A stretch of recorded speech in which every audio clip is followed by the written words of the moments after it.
But then we sat down and talked to them for a couple of hours, and we gave them tea and coffee, and they had lunch on our lawn.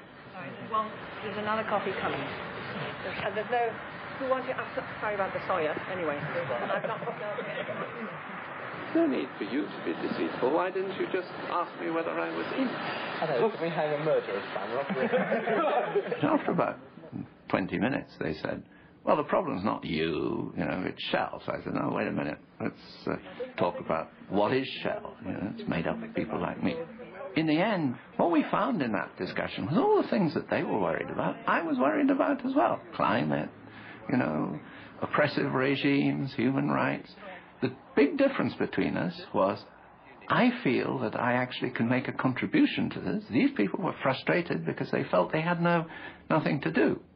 So an individual CEO, let's say, may really care about the environment. And in fact, since they have such extraordinary resources, they can even devote some of their resources to that without violating their responsibility to be totally inhuman.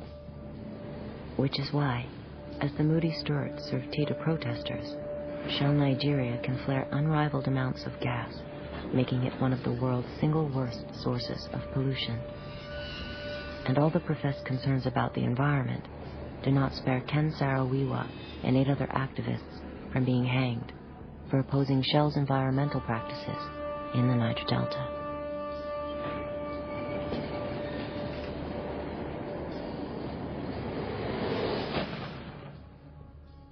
The corporation is not a person, it doesn't think. People in it think.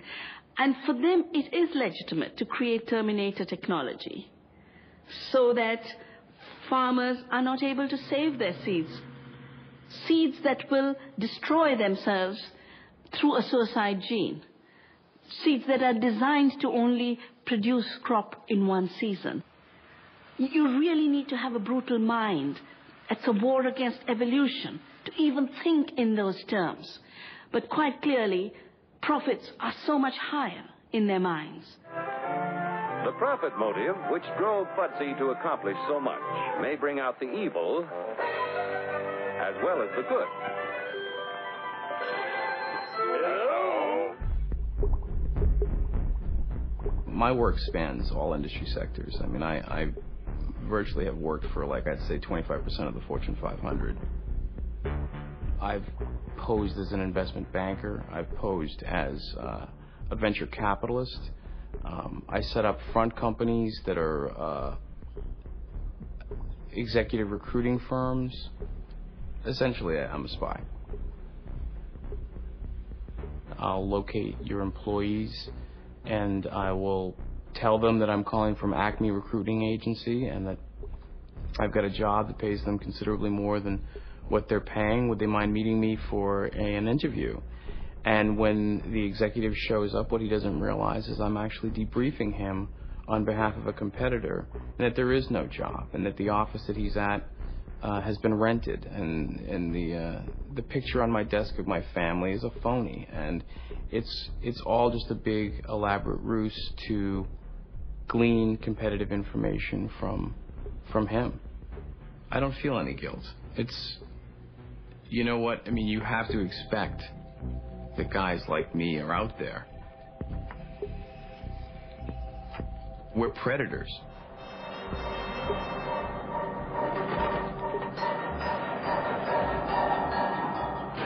It's about competition. I mean, it's about market share. It's about being aggressive. It's about shareholder value. What is your stock at today?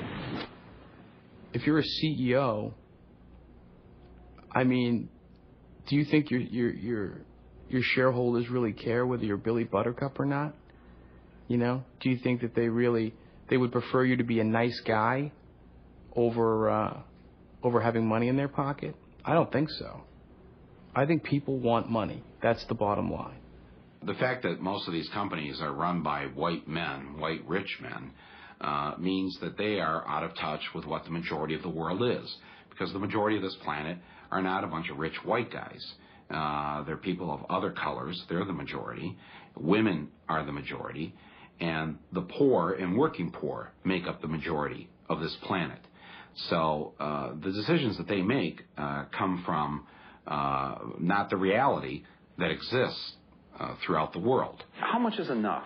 You know, how much is enough? If you are a billionaire, would it be okay just to be a half a billionaire? Wouldn't it be okay for your company to make a little less money if it meant... When I bought those 2 airplane tickets for Phil Knight and myself to fly to Indonesia, I was prepared for him to say, okay, let's go. Sunday. Oh, no, not a chance. Huh? Not a chance. No? No, but... They're transferable. I can change it to another day. No. And call me on it. Call my bluff. And he's a smart guy. I mean, he's not stupid. And so I thought, okay, get ready for this, especially because, you know, I bought first class tickets, so, you know, it'd be a comfortable ride at least, you know. And of course, he tells me then on camera, I've never been to Indonesia. I'm like taken aback by this. I can't believe that the guy who's the head of the company has never walked through his own factories. Oh, you've got to go. No, I can't go between now and the rest of this year. When we were done filming, he calls me up a couple weeks later and he goes, I may have a chance to go there with you to the factories. I'm going to the Australian Open to watch some tennis. And, you know, maybe I can get up there, or at least you can go there. Would you like to go to the Australian Open? For 21 years, I never gave a thought to what we were taking from the earth or doing to the earth in the making of our products. And then in the summer of 1994, we began to hear questions from our customers we'd never heard before. What's your company doing for the environment? And we didn't have answers. The real answer was not very much. And it really disturbed many of our people, not me so much as them. And a group in our research department decided to convene a task force and bring people from our businesses around the world to come together to assess our company's worldwide environmental position, to begin to frame answers for those customers. They asked me if I would come and speak to that group and give them a kickoff speech to launch this new task force with an environmental vision. And I didn't have an environmental vision. I did not want to make that speech.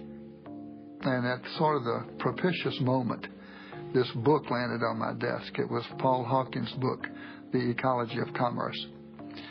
And I began to read The Ecology of Commerce, really desperate for inspiration. And very quickly, into that book, I found the phrase, the death of birth. It was E.O. Wilson's expression for species extinction, the death of birth, and it was a point of a spear into my chest. And I read on, and the spear went deeper, and it became an epiphanal experience, a total change of mindset for myself, and a change of paradigm. Can any product be made sustainably? Well, not any and every product. Can you make landmines sustainably? Well, I don't think so.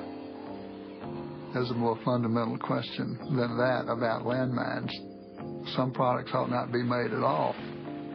Unless we can make carpets sustainably, you know, perhaps we don't have a place in a sustainable world, but neither does anybody else making products unsustainably. One day, early in this journey, it dawned on me that the way I've been running Interface is the way of the plunderer. Plundering something that's not mine, something that belongs to every creature on earth. And I said to myself, my goodness,